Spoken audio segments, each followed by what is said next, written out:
So, eto na yung bigay na ibon natin kaibigan. Shoutout nga pala kay RJ Belesa.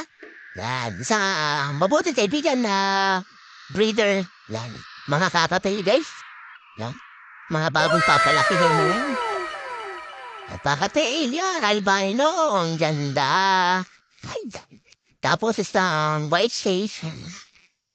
Matulog nila. So, thank you. Shoutout kay RJ Belesa sa pagbibigay ng mga ibon na mga kakatid. Thank you, thank you, thank you, thank you.